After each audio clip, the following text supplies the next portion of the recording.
Hey, everyone. My first YouTube live. I've done plenty of Facebook lives. Bear with me. I'm just going to turn this lighting down a little bit.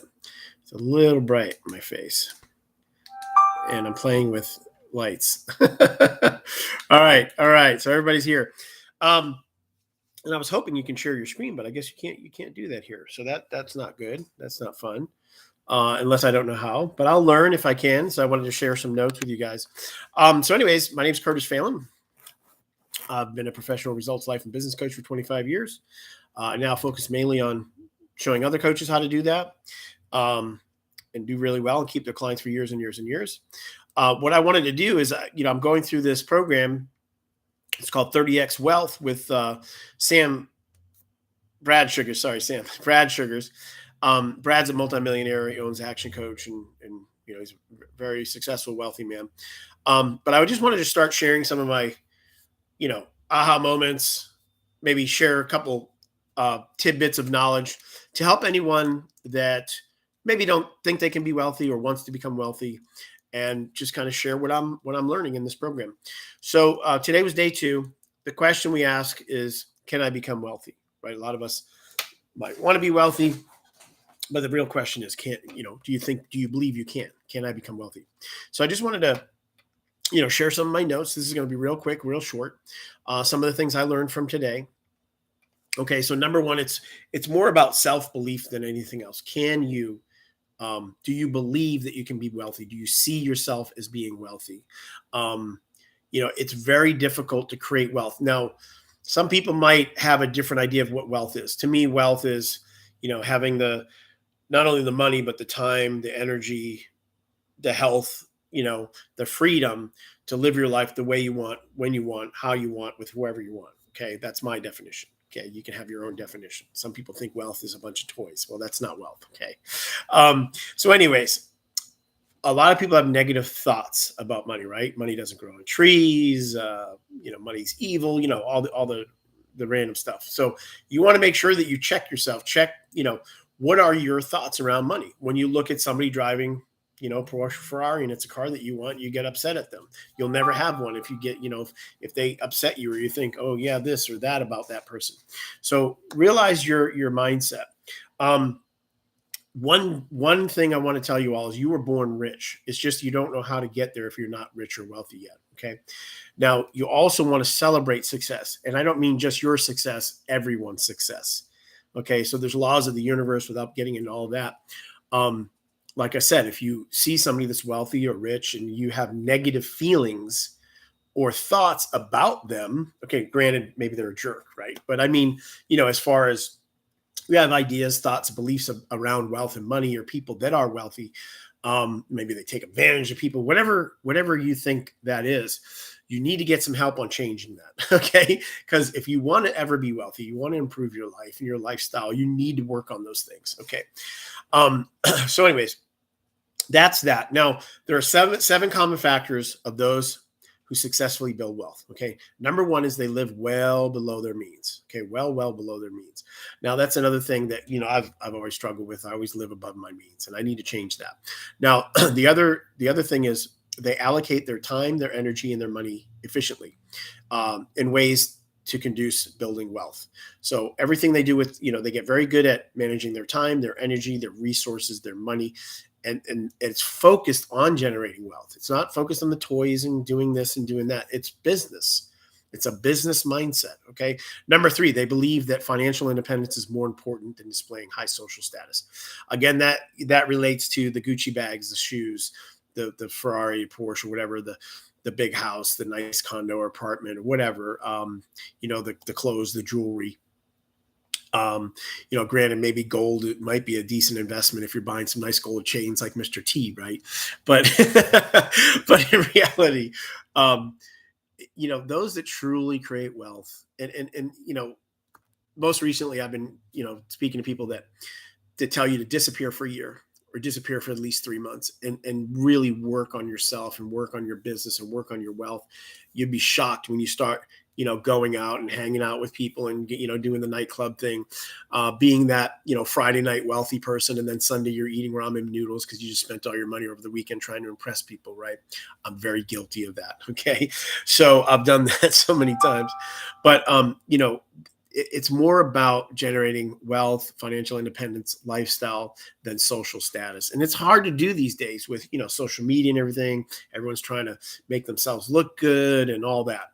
As you see me, I can have a nice, beautiful background. I'm just sitting here at my home office, got my gray wall behind me, okay, because I don't look at that wall. So there's nothing there to try to impress you, okay? It's just me here talking to you. The other thing, number 4, their parents did not provide economic outpatient care. Okay, what does that mean? Their parents did not provide economic outpatient care. So for the wealthy, they teach their children about wealth. Okay, they don't leave it up to schools and all that because they're not going to learn that in school, right? Truly, how to build wealth. They teach their children at a young age. They have them read books, they everything they learn to build wealth, they're teaching it to their children. So their adult children they're economically self-sufficient because they have been, since they were young, right, teaching them and schooling them in the house or plugging them in with the right people, the right social group to learn how to generate and create wealth. They don't spoil them. I mean, I'm talking about the truly ones that their children are independent when they pass on or whatever. Okay. Unless granted it's some big inheritance they just give them, but you really want to make sure that your children are economically self-sufficient. Okay. So that they're not just, what's the term? I always lose this word, but, not gifted, but, anyways, you're probably all thinking the word that I'm thinking, but I always have trouble remembering that word, and I think it's just because I never was. But you want to make sure that they can, they can support themselves. They are self-sufficient. Okay. The other thing is they're proficient at targeting marketing opportunities. Okay, so wealthy people, they see opportunities and they take advantage of them. They don't hesitate. They don't take their time. I mean, obviously they do some homework and things like that, but when they see the opportunity and they know that it is an opportunity, they take advantage of it, or they know it's gone. So many times in my life, I've seen or thought of ideas and opportunities that I didn't act on right away, and they're gone. Somebody else did it. Right. I don't know if you've ever, I've created or invented things in my head that, like, a month or two later, somebody else came out with because I didn't take advantage of it, So, truly wealthy people, they see opportunities, they take advantage of them. I've found, especially like in coaching, right? So I should say we, because I have business partners, but we have a program that will take, anyone, whether they're, already a coach or they want to get into business coaching, or they're a business coach and they want to up their level, where we'll cover all their startup and training fees, and we'll show them how to create a 6 or 7 figure coaching business in their first year. And it's a pretty awesome program. It's very limited. We can only do it for so many people, but we use grants to do that. But if you want information about that, let me know. But I find that those that succeed at that, they see the opportunity and they just sign up. Okay. Those that, have to think about it and I'm not sure and they hesitate, I just tell them, you know what, this is not for you. Forget it. It's not going to work, because that's just going to be an uphill battle for you. You got to go work on your mindset. You got to decide if this is really what you want in your life. And if it is, come back and we'll talk about it. So, smart, wealthy people, they, I have an uncle, he does very well. And I see that he's learned and trained himself over the years to look and find, opportunities to increase his wealth. And when he sees it, he goes after it. He's just like, boom, right? Goes after it. So anyways, enough on that. And then they choose the right occupation. What does that mean? They choose the right occupation. Okay. You want to look for, what's the lifestyle you want to live? First of all, find people that have that lifestyle, find out what their occupation is, whether they own their own business or whatever they did, and maybe either go work for them, maybe for free, right? Like Robert Kiyosaki that wrote Rich Dad, Poor Dad. He did that with his rich dad, worked for him for free to learn how to become wealthy and invest in real estate and all that. Dale Carnegie, all those, these people that, created massive wealth. A lot of times they they mentored under, right, or apprenticed under somebody else to learn how to be wealthy. So first of all, you want to, if you're young enough, right, you should be able to find a way to learn from someone for free, right? Trade your time for knowledge, right? So pick the right occupation that's going to teach you how to generate wealth. Okay. Maybe it's in real estate, maybe it's investing, whatever it is. But if you just go get just average job just to get a job, to get a paycheck, that's probably not going to lead to wealth unless you start changing your mind about that and then seeing, okay, who in this industry, or maybe my business owner that, my boss, who can I learn from to educate myself to become wealthy? Okay. And if your boss is not that person, then you're going to have to look for, maybe another job or occupation where you can find somebody that can, show you the ropes, show you how to get wealthy. All right. Anyways, there's eight rules to creating wealth. Number one, make investing your hobby. And I don't know why I'm looking at the light. It's blinding me. It's just kind of a habit. But buy equity, pay yourself first. Okay. I'll go over some homework today. It's pretty cool. You got to pay yourself first. You got to make sure it's automated. It's pretty cool. But when others zig, you want to zag. So, for example, when people are selling real estate, you want to be buying real estate. Okay. When the masses are investing in a certain stock or Bitcoin or things like that, you want to be selling it. Okay. Most people are uneducated and they're out there investing in all this stuff. So just do the opposite of what they're doing and you'll do fine. Okay. You also want to seize the day. Like I said before, don't hesitate.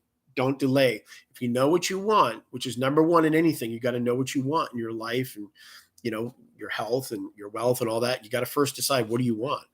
But once you know what you want, and then you find out, who you can learn from, a book or whatever. When I first started to learn how to coach, it was books, and then I was recruited by Tony Robbins and he trained me how to be one of his founding coaches and, that kind of stuff. And I learned from Tony. And even though I was getting paid, I was like a student, it probably cost me just as much as I was getting paid just to learn from Tony. It was a learning experience.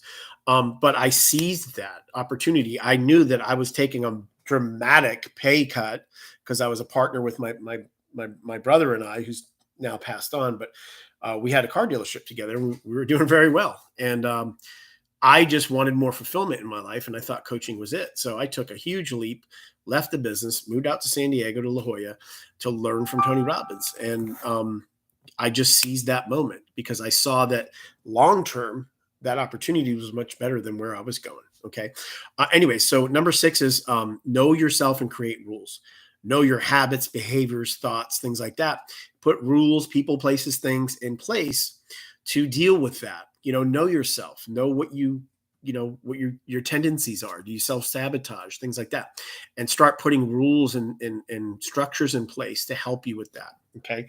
Number 7, ask investors, not salespeople. Okay. Granted, unless they are also investors, you shouldn't be asking, let's say a financial advisor, if they're not investing themselves, you shouldn't be taking their advice. Look for investors if you want to invest in the market. Find people that are doing very, very well themselves in it and ask them, advice. In real estate investing, ask real estate investors, right? Not realtors or real estate agents, right? Now, granted, there are some agents and real estate agents, realtors that are investing in real estate and are knowledgeable in that. But, then there's others that aren't, right? So you want to ask people that actually do what you want to learn, right? So anyways, and then number 8, be a capitalist. Now, here's some real quick notes before I end this. I know I'm running a little long, but I just want to make sure that, I get my thoughts straight on this. Enjoy paying taxes. This is really neat. Something that I heard it before, but it really stuck out. And it was, imagine what it would be like how much money would you need to earn to pay $1 billion a year in taxes? I mean, wouldn't that be cool to say, hey, I paid $1 billion in taxes this year? Because granted, your goal is not to pay taxes. The goal is to reduce your taxes. So imagine as a business owner, as an investor that is, conscious and aware of reducing your taxes every year, you paying even $1 million a year in taxes. Imagine how much money you'd be making to pay $1 million in taxes. So, a goal could be, hey, I want to pay 1 million, or I want to pay $1 million a year in taxes. Okay. That's going to change your thought patterns on taxes, things like that. Ask positive questions. How can I invest my money, right, into a business or an asset that pays for that house or that car, et cetera, before you buy it? So if you want these nice things, right, you want a Ferrari, you want a house, you want the Gucci bags and the clothes and the shoes and all that stuff, before you just go and buy that stuff, right, stop yourself, ask the question, how can I invest my money into an asset? Could be a business or something you own, not just putting it into something you have no control over. The idea is you want to learn how to manage and invest your money yourself. Okay. But how do you build or buy a business, right, that will pay for those toys that you want? That's what wealthy people do first. They don't just go buy that thing. Okay.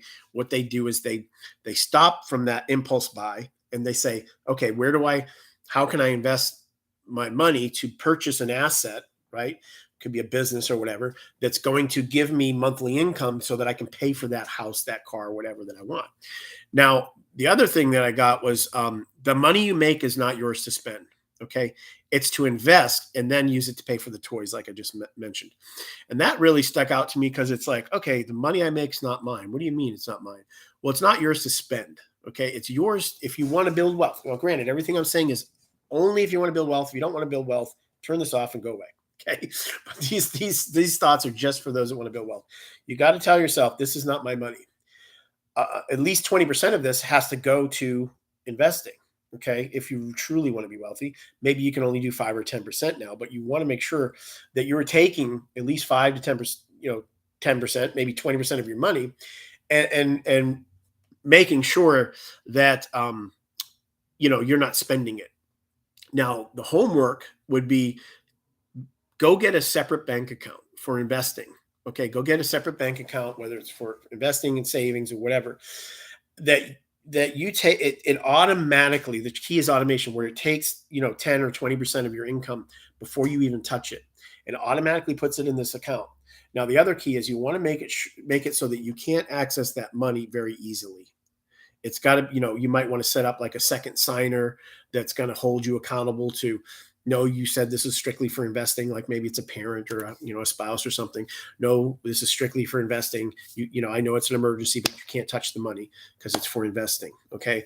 If you don't do that, it's just probably not going to happen. Okay. So anyways, that's the homework. If you want to, I'm going to be doing these every day. So if you want to do the homework that we're doing, is set up these accounts where it's automated. The money goes somewhere. You don't touch it. It's only for investments, or it goes automatically in some type of investment or something like that. Now, the one big thing that I'm working on, that I'm going to work on, it's don't be that Friday night guy.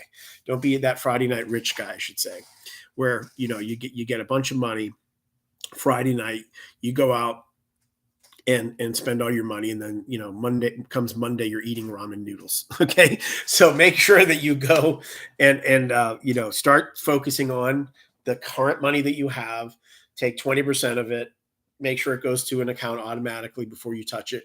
And then, live well below your means. And that's how you start to create wealth. Well, I hope this benefited some of you. If it did, please comment, below. Feel free to, reach out to me if you want to go more in depth in any of this stuff.